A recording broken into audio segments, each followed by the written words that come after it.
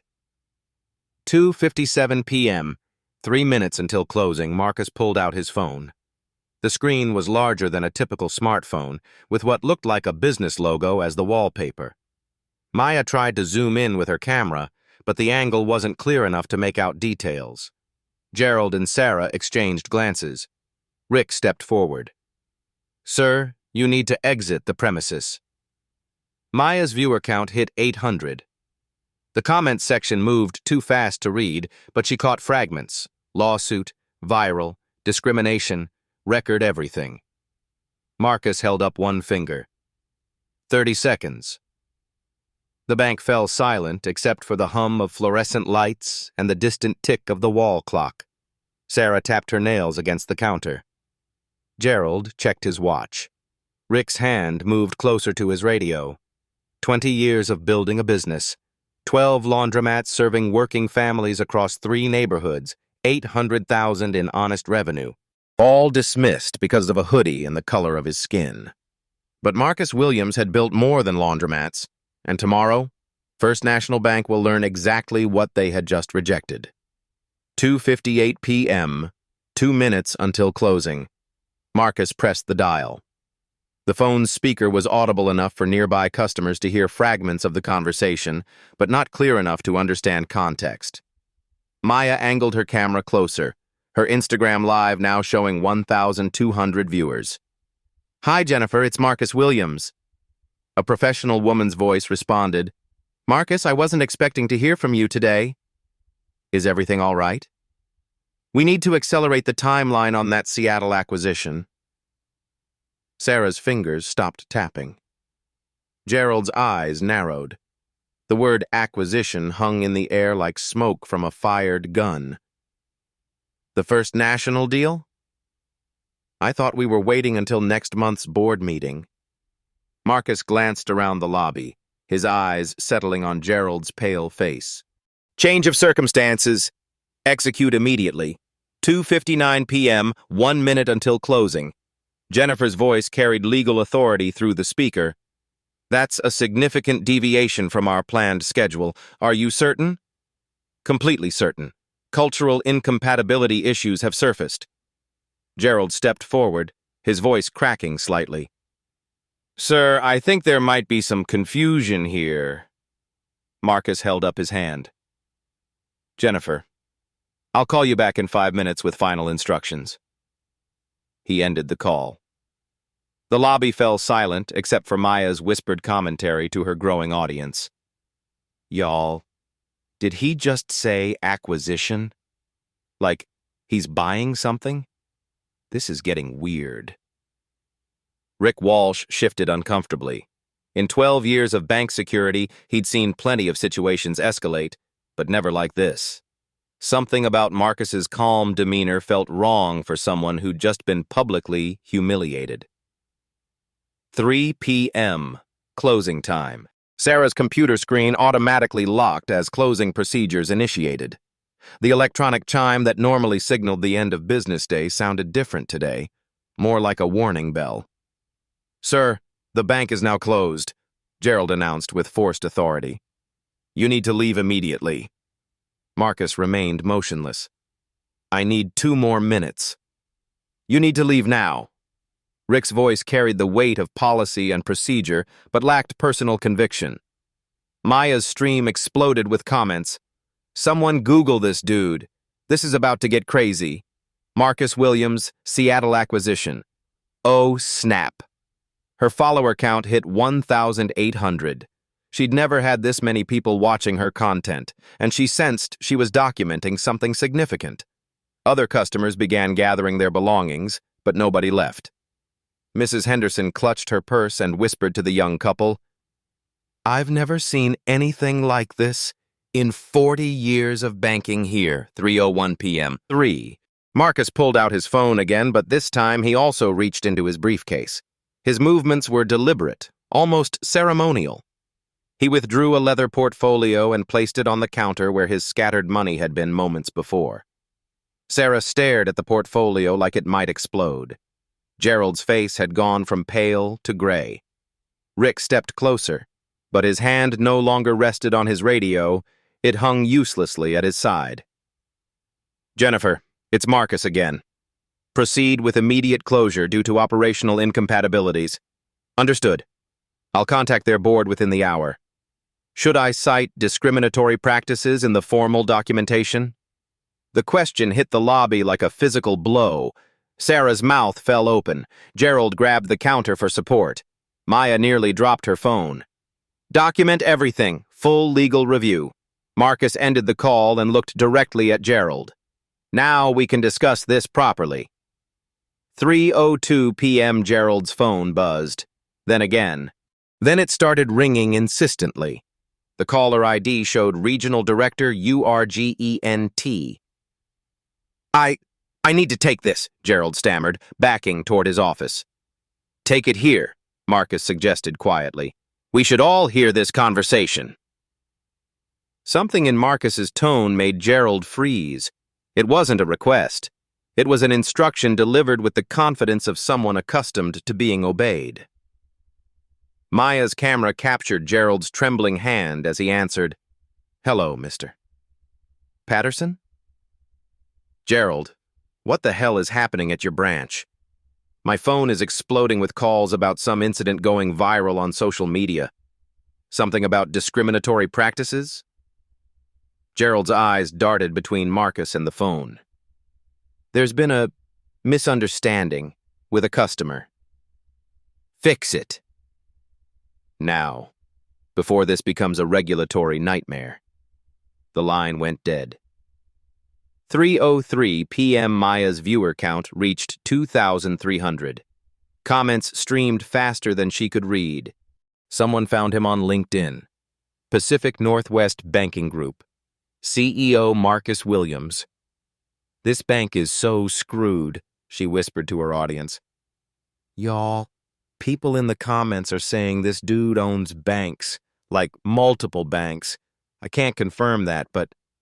Sarah's colleague Janet had gone completely silent, staring at her computer screen. She'd been Googling during the commotion and found something that made her face drain of color. "Sarah," Janet whispered urgently. "Sarah, look at this." But Sarah was fixated on Marcus, who had opened his leather portfolio and was reviewing documents with the methodical precision of someone conducting business. Not someone begging for service, someone evaluating an investment. 3:04 p.m. Rick's radio crackled. "Unit 12, what's your status on the situation at First National?" He looked at Marcus, then at Gerald, then at the growing crowd of customers who refused to leave despite the bank being closed. "The situation is complex. No immediate threat, but what? Rick had no words for what he was witnessing. A man had been publicly humiliated for trying to deposit money.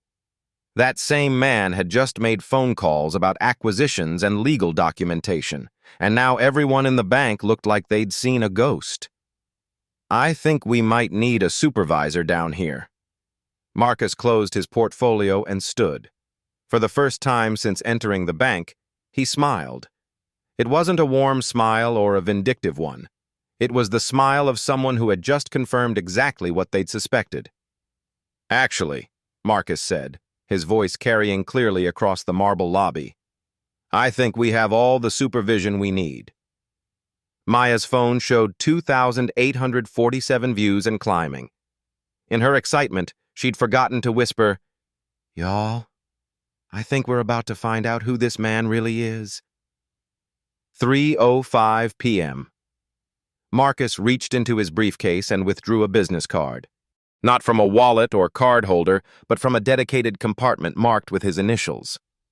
He placed it deliberately on the counter where his money had been scattered.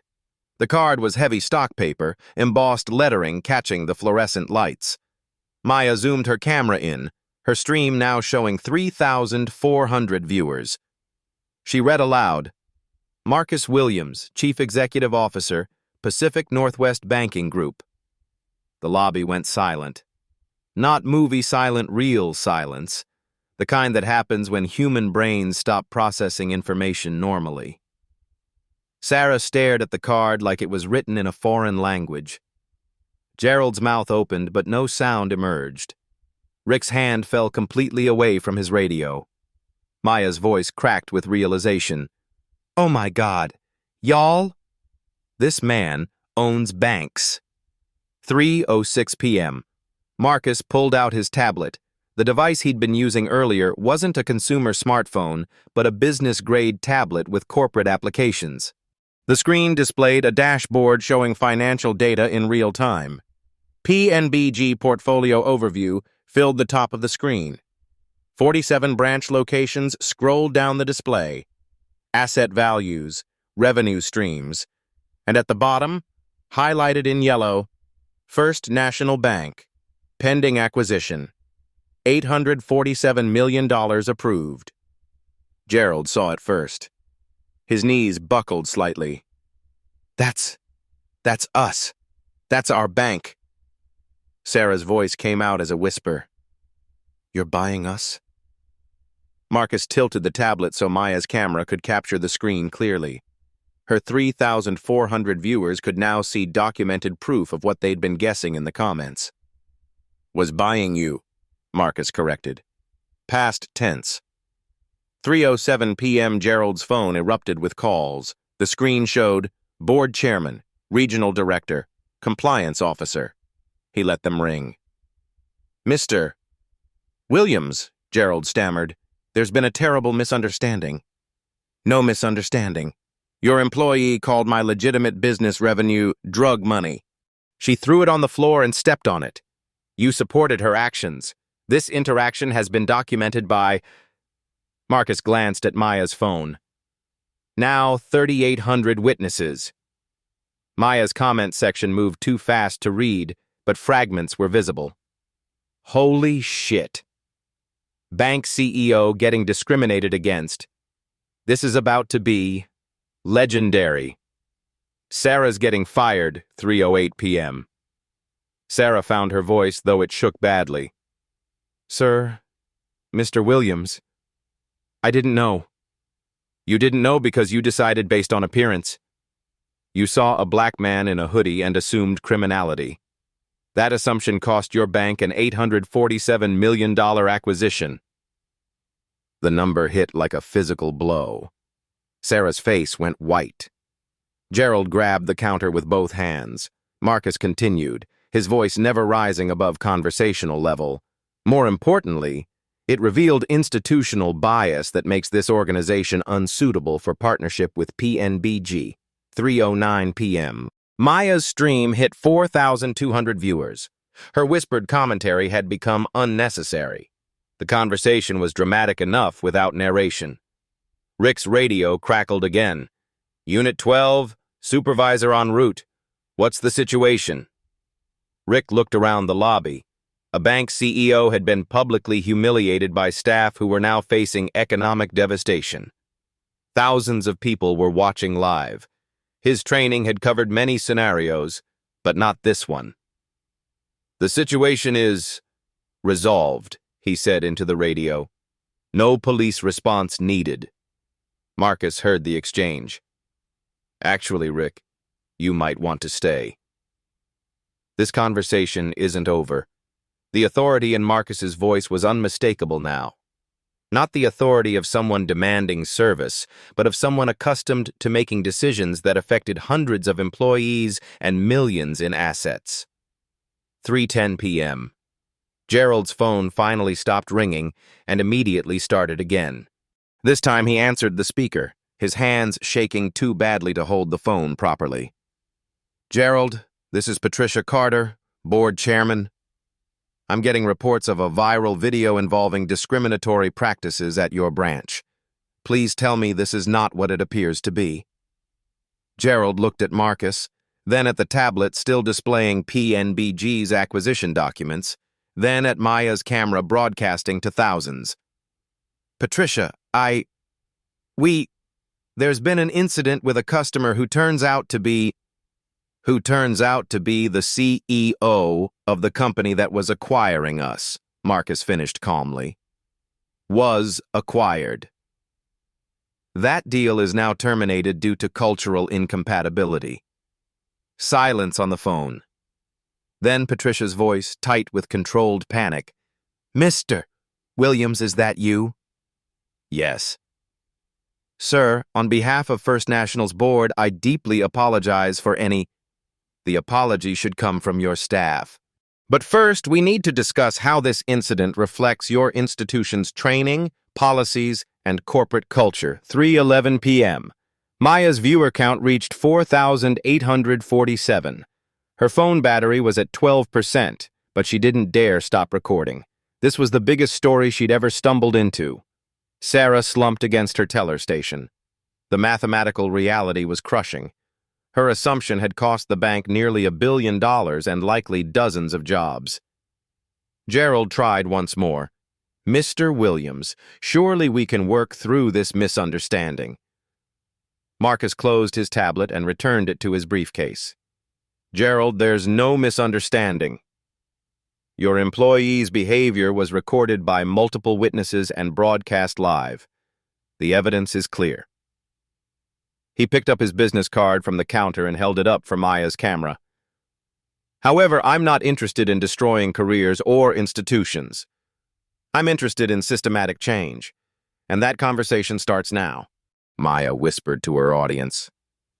Y'all, I don't think this story is over. I think it's just beginning. 3:12 p.m. Marcus opened his briefcase with the methodical precision of someone conducting a board meeting. Inside, organized in labeled sections, were acquisition documents that Gerald now realized had been intended for his bank.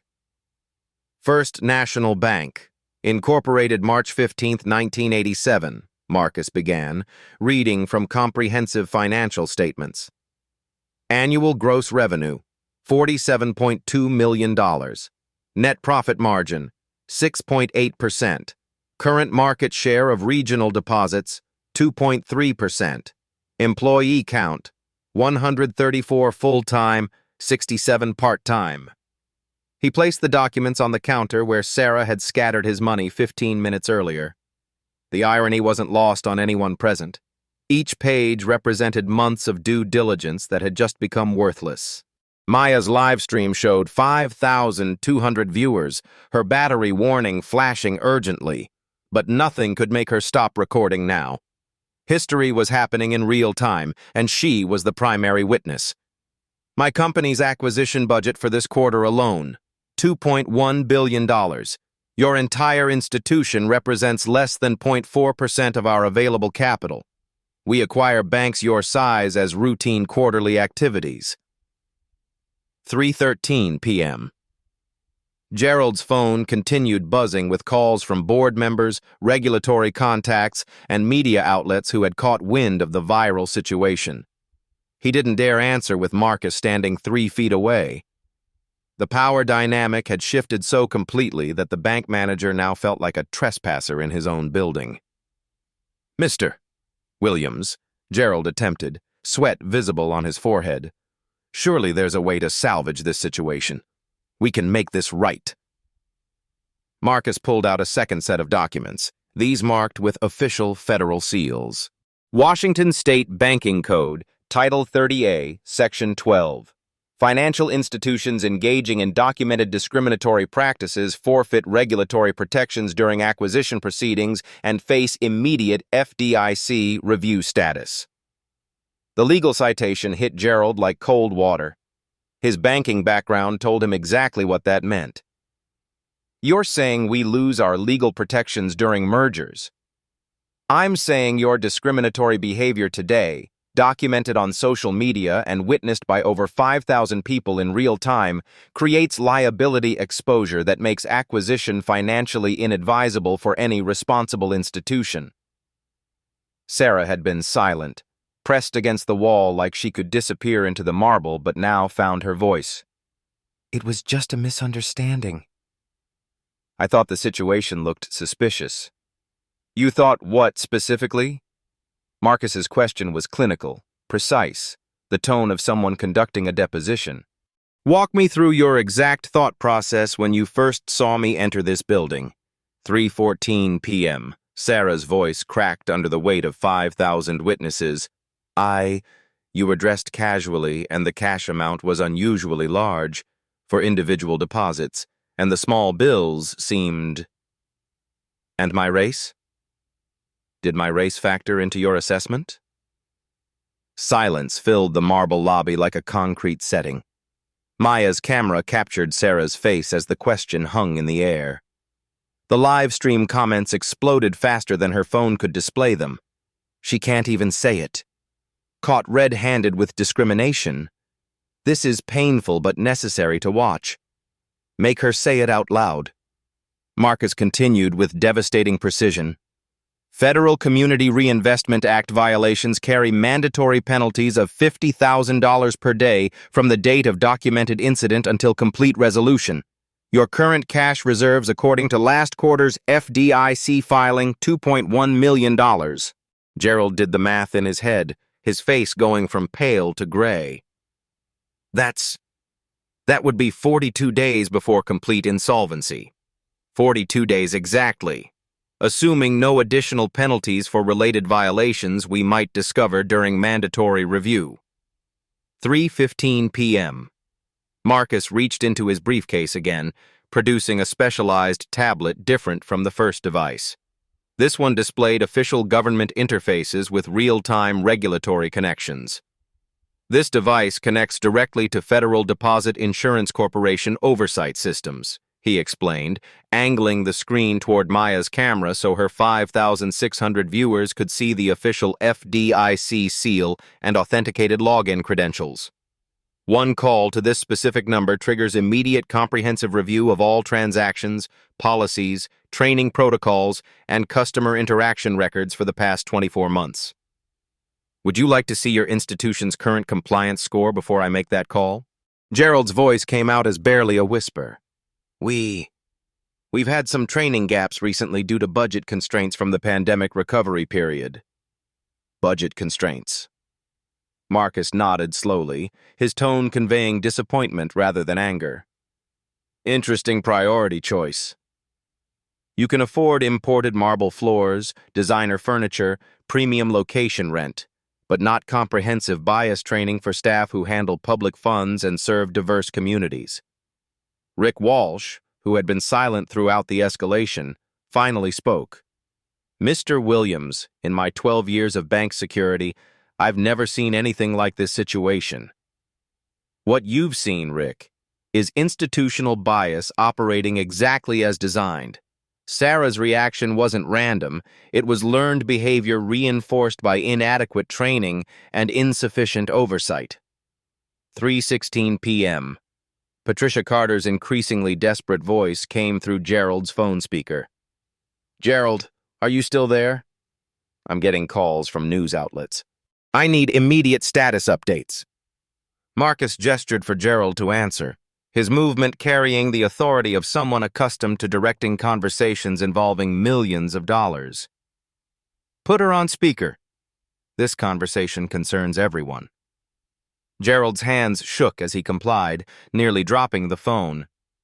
"Patricia, Mr. Williams is here in the lobby, and the situation has become extremely complex." "Mr. Williams," Patricia's voice carried the controlled panic of someone whose career was imploding in real time while being broadcast live. "Sir, I want to personally and professionally apologize for any disrespectful treatment you received from our staff." "Patricia, your apology is noted and recorded by our current audience of 5,600 live witnesses. However, I'm significantly more interested in systematic solutions than individual contrition or damage control." 3:17 p.m. Marcus opened to a specific page in his acquisition documents, one marked with red tabs indicating critical information. "Your bank's primary credit facility, wire transfer capabilities, and electronic payment processing all run through Capital Holdings West. Are you familiar with that financial institution?" Gerald nodded slowly, professional dread building in his expression as understanding dawned. "Capital Holdings West is a wholly owned subsidiary of Pacific Northwest Banking Group. We hold your essential credit lines, process your wire transfers, manage your ATM network infrastructure, and provide your electronic payment systems. Essentially, your day-to-day operational capacity depends entirely on my company's continued cooperation." The mathematical reality crushed down on everyone present like a physical weight. Sarah leaned against the wall for support, her designer heels clicking against marble. Gerald gripped his phone with white knuckles, understanding that his bank existed only at Marcus's discretion. Maya whispered to her 6,100 viewers, "Y'all, this man doesn't just own banks. He owns the infrastructure that makes banking possible for this entire region." 3:18 p.m. Marcus pulled out a detailed regional banking map, spreading it across the counter with the care of a general planning strategy. Red dots marked PNBG locations. Blue dots showed current partner institutions. Yellow dots indicated active acquisition targets. Green dots represented completed acquisitions from the past 2 years. First National appeared as a single, isolated blue dot surrounded by an overwhelming sea of red. 47 branches across 3 states, with 12 additional acquisitions completed in the past 18 months, Marcus explained, his finger tracing connections across the map. "Your institution exists within our comprehensive ecosystem, whether your management team realized it or not. Every electronic transaction you process, every wire transfer you send, every ATM withdrawal your customers make, every credit card payment you facilitate, our systems make it possible." Gerald stared at the map like it was a terminal medical diagnosis. "You could shut us down completely. I could terminate your operational capabilities within 48 hours. But that would harm your customers and employees, most of whom had absolutely nothing to do with today's discriminatory incident. I prefer surgical precision over wholesale devastation." 3:19 p.m. Sarah finally found the courage to speak directly. What exactly do you want from us?" "What would make this right?" Marcus looked directly at her for the first time since revealing his identity, his gaze steady but not cruel. "I want you to understand that your assumptions today didn't just insult me personally or professionally. They revealed deep institutional bias that affects every customer who doesn't fit your narrow, prejudiced profile of acceptable clientele."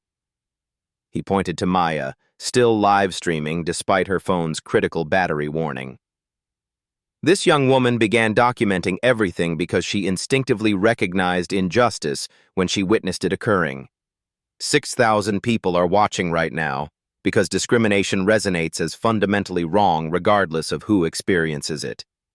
3:20 p.m. Marcus closed his briefcase but deliberately left the financial documents spread across the counter like evidence in a courtroom. Here's exactly what happens next. I'm giving your institution one single opportunity to demonstrate genuine, measurable commitment to systematic change. Gerald leaned forward desperately, sweat staining his collar. What do you need? Comprehensive training programs? New policies? Complete staff restructuring? We can implement anything you recommend. Not recommended. Requirement. As non-negotiable conditions for maintaining your essential operational relationships with all PNBG subsidiaries. Patricia's voice crackled through the speaker with resigned desperation. Mr. Williams, we formally accept whatever conditions you establish. Marcus smiled for the second time since entering the bank. This smile was different. It contained possibility rather than judgment, hope rather than condemnation. Excellent. Because genuine systemic change requires systematic implementation with measurable outcomes, and I have very specific, non-negotiable requirements that will transform how this institution operates permanently. 3:21 p.m. Marcus pulled a prepared document from his briefcase, not financial statements this time, but a comprehensive reform protocol. The pages were professionally bound, suggesting this wasn't spontaneous revenge but calculated institutional change. Sarah Mitchell, Marcus said, addressing her directly, you're suspended immediately, pending full investigation of your customer interaction patterns over the past 24 months. Gerald's phone rang before he could respond. The caller ID showed Regional Compliance Director. He answered the speaker, his voice barely steady. Gerald, this is Janet Morrison from Regional. We're receiving reports about discriminatory practices at your branch. I need you to suspend any employee involved immediately while we conduct a full review. Sarah's legs gave out slightly. She leaned harder against the marble wall, understanding that her career was ending in real time, broadcast to over 6,000 witnesses. Janet, I'm here with Mr. Marcus Williams from Pacific Northwest Banking Group. Gerald replied, his voice cracking. The suspension is already in progress. Mr. Williams is there? Gerald, do you understand the magnitude of this situation? Put me on speaker. 3:22 p.m. Janet Morrison's voice carried the authority of someone who'd spent 20 years managing compliance disasters. Mr. Williams, this is Janet Morrison, Regional Compliance Director. I'm driving to your location immediately to personally oversee remediation efforts. That won't be necessary, Janet. I'm implementing comprehensive reform requirements right here, right now. Marcus opened his reform document to the first page. Maya adjusted her camera angle to capture the text, her 6,400 viewers straining to read the details. First requirement, mandatory bias recognition training for all customer-facing staff. Not online modules or PowerPoint presentations. In-person facilitation with external diversity consultants, followed by quarterly reinforcement sessions. Gerald nodded frantically. Absolutely. We can arrange that within 14 days. Not weeks or months. Days. 3:23 p.m. Marcus continued reading from his protocol. Second requirement, customer dignity standards with measurable compliance metrics. Every interaction with customers carrying over $10,000 in cash will be recorded via body cameras, with footage reviewed monthly by third-party evaluators. Sarah found her voice, desperation breaking through her shock. Body cameras? That seems excessive for banking. Sarah, you threw my money on the floor and called it drug money. Body cameras seem like basic accountability, not excessive oversight. Maya whispered to her audience, Y'all, he came prepared with an entire reform plan. This wasn't just about making a deposit, this was about changing the system.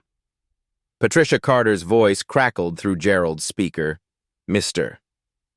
Williams, we accept all your requirements. What else do you need? 3:24 p.m. Marcus flipped to the second page of his document. Third requirement, technology integration. I'm installing bias detection software in all 47 PNBG locations. This system analyzes interaction patterns, identifies discriminatory treatment by demographic data, and flags disproportionate service delays or policy applications. He pulled out yet another tablet, this one displaying software interface screenshots. The system tracks average wait times, service quality scores, and transaction approval rates across customer demographics. Any statistical disparities trigger automatic management alerts and mandatory retraining. Gerald stared at the screenshots like they were written in code. Does this software exist? My company developed it after acquiring 3 banks with similar discrimination issues. Pattern recognition prevents individual bias from becoming institutional policy. 3:25 p.m. Rick Walsh, who had remained silent through most of the confrontation, stepped forward. Mr. Williams, I want to say something. Marcus nodded for him to continue. In 12 years of bank security, I've seen plenty of situations escalate, but you never raised your voice, never threatened anyone, never demanded anything unreasonable. You just let the truth speak for itself. Truth backed by evidence, Rick. Emotions fade, but documented facts create lasting change. Maya's viewer count hit 7,100. Her comment section exploded with responses. This is how you handle discrimination. Intelligence over anger. He's teaching a masterclass right now. 3:26 p.m. Marcus turned to the 3rd page of his reform protocol. 4th requirement: public accountability measures. This bank will publish quarterly diversity reports showing customer satisfaction scores by demographic categories. The reports will be posted on your website and submitted to local civil rights organizations for review. Gerald's face went pale again. Public reports. Our competitors will see our internal metrics. Your competitors will see your commitment to equality, unless you prefer they see viral videos of your staff discriminating against customers. Patricia's voice came through the speaker with resignation. We'll publish whatever reports you require, Mr. Williams, 3:27 p.m. Sarah pushed herself off the wall, finding strength for one final attempt at salvaging her career. Mr. Williams, I made a terrible mistake. I was wrong about you, wrong about the situation. Can't we find a way for me to learn from this and do better? Marcus studied her for a long moment. The lobby fell silent except for Maya's whispered narration to her 7,400 viewers. Sarah, this wasn't your first discriminatory interaction. The investigation will reveal patterns spanning months, possibly years. Customers who looked like me, dressed like me, spoke with accents, wore religious symbols, all subjected to enhanced scrutiny, while others received standard service. Sarah's mouth opened to protest, but no words came. However, Marcus continued, I'm not interested in destroying lives. I'm interested in education, 3:28 p.m. Marcus flipped to the final page of his document. Sarah, you'll participate in a 90-day intensive bias recognition program at company expense, not as punishment but as education. Upon completion, you'll speak at other financial institutions about unconscious bias and its real-world consequences. Gerald looked stunned. You're giving her a second chance? I'm giving her an opportunity to transform a career-ending mistake into meaningful advocacy. People learn more from reformed discriminators than from perfect saints. Maya's camera captured Sarah's face as tears began forming in her eyes, not from shame, but from unexpected relief and possibility of redemption. 3:29 p.m. Marcus closed his reform document and returned it to his briefcase. These requirements take effect immediately. Compliance monitoring begins tomorrow through PNBG's quality assurance systems. He pulled out his original deposit slip, the one from his attempted transaction 30 minutes earlier. I'll return next month to make my standard business deposit. Your response will determine whether our professional relationship continues or whether this bank requires new management. Gerald's hands shook as he accepted the deposit slip. Mr. Williams, thank you for giving us this opportunity. Thank Maya. Marcus nodded toward the young woman still live streaming. Her documentation made institutional change possible. Individual witnesses can be dismissed. 7,000 witnesses create accountability. 3:30 p.m. Marcus straightened his hoodie, the same casual clothing that had triggered this entire confrontation, and picked up his briefcase. Real change happens when preparation meets opportunity. Today, your discrimination gave me the opportunity to implement systematic reform across an entire banking network. He walked toward the exit, then paused. Gerald, the next customer who enters this bank wearing casual clothes and carrying cash, treat them with the same respect you'd show someone in a three-piece suit. Not because they might be wealthy, but because they're human.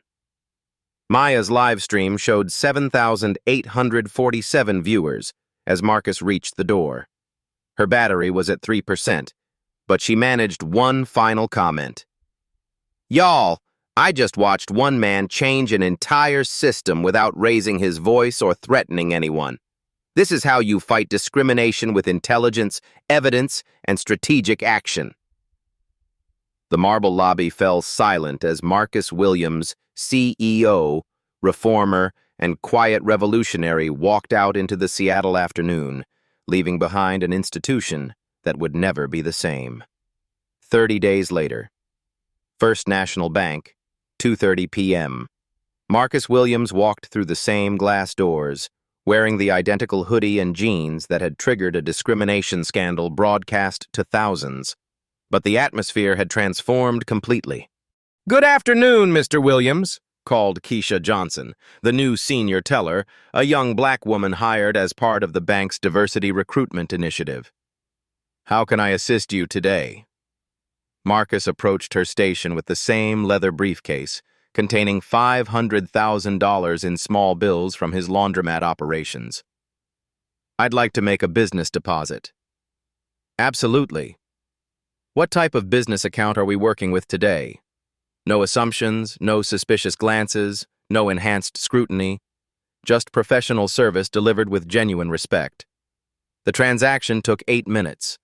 Gerald Thompson, still bank manager but now operating under monthly compliance reviews, personally processed the paperwork. His hands no longer shook when speaking with Marcus. "Thank you for your business, Mr. Williams. Is there anything else we can do for you today?" "Actually, yes. I'd like to speak with your bias training coordinator." Maya's follow-up stream. Same day, 3 p.m. Maya Patel stood outside First National with her phone, broadcasting to 12,000 followers. Her audience had exploded after the original viral video earned national news coverage. "Okay, family. It's been exactly 30 days since that incredible situation went down right here," she began, her voice carrying the confidence of someone who'd accidentally become a civil rights documentarian. "I'm about to go inside and see what changes actually happened." The comments flooded in.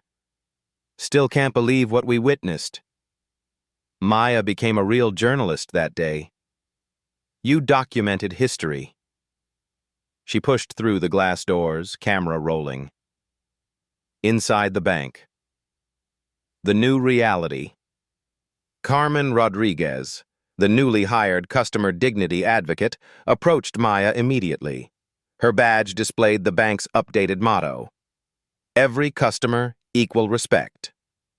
"You must be Maya," Carmen said warmly. "Mr. Williams told us you might visit. The entire staff wanted to thank you personally." Maya's camera captured the lobby's subtle changes. Multilingual welcome signs, diverse staff behind every station, and a mounted tablet displaying real-time customer satisfaction scores by demographic categories, currently showing 4.8 out of 5 across all groups. "This is incredible," Maya whispered to her 12,000 viewers. They actually changed everything. Sarah's redemption. In a surprising turn, Sarah Mitchell appeared from the training room, wearing a simple black dress instead of her previous designer outfit. She approached Maya and Marcus, who had finished his deposit. "Maya, Mr. Williams, I wanted to speak with you both," Sarah said, her voice carrying genuine humility. "I've just completed the intensive bias recognition program. Tomorrow I will start speaking at other banks about unconscious discrimination. Marcus nodded approvingly. How do you feel about that responsibility? Terrified and grateful. I understand now that my assumptions weren't just wrong, they were harmful to every customer who didn't fit my narrow expectations. Maya's live audience watched as Sarah continued. I've learned that when you judge people by appearance, you don't just insult them. You deny yourself the chance to serve them properly. The ripple effect. Gerald joined the conversation, carrying a folder of documents. Mr. Williams, our monthly compliance report shows remarkable improvements. Customer satisfaction is up 34%. Complaints have dropped to 0. And we've had inquiries from 6 other regional banks requesting copies of our reform protocols. Marcus smiled. Systematic change creates systematic results. Maya's viewer count hit 15,000 as people shared the stream. Her comments section exploded with reactions. This is how real change happens. Intelligence over anger always wins. Maya changed the world by pressing record. The Banking Dignity Initiative launch. Marcus addressed Maya's camera directly. Today, we're announcing the Banking Dignity Initiative. $1 million dedicated to bias training across the financial industry, with partnerships across 12 civil rights organizations. He pulled out a professional announcement. Every month, mystery customers will test banks for discriminatory treatment. Results will be published publicly. Institutions that fail receive mandatory reform. Those that excel receive recognition. Carmen added, "We're the first bank to volunteer for monthly testing. We want to prove that change is possible." Maya's platform growth. Maya turned her camera to selfie mode, addressing her audience directly. Y'all, when I walked into this bank 30 days ago, I had 400 followers and a work-study job. Today I have 15,000 followers and 3 journalism internship offers. Her voice grew serious. But that's not the real win. The real win is that tomorrow, when another person walks into a bank looking different from what employees expect, they'll be treated with dignity instead of discrimination. The intellectual victory. Marcus straightened his hoodie one final time. Real power isn't about destruction or revenge. It's about using preparation, evidence, and strategic thinking to create lasting change. He looked directly into Maya's camera. When someone discriminates against you, don't let anger drive your response. Document everything. Gather evidence. Think strategically. Then create change that helps everyone who comes after you. Personal legacy. Sarah stepped forward for her final comment. I was the villain in this story. But Mr. Williams and Maya gave me the chance to become an advocate instead of just a cautionary tale. Gerald nodded. This bank is better now. Our customers are better served, our staff is better trained, and our community benefits from the change. Marcus concluded, Marcus, change happens when preparation meets opportunity. Your voice matters. Your experience matters. And your documentation might be exactly what creates the breakthrough moment. Call to action. Maya faced her camera for the final time. Have you experienced discrimination in banking, retail, or any service industry? Share your story in the comments below. If this inspires you, share it with someone who needs to see that quiet dignity can create powerful change. Hit that follow button to join 15,000 people who believe in turning challenges into opportunities. Remember, document everything. Stay calm. Think strategically. And never let anyone convince you that discrimination is acceptable, no matter how subtle.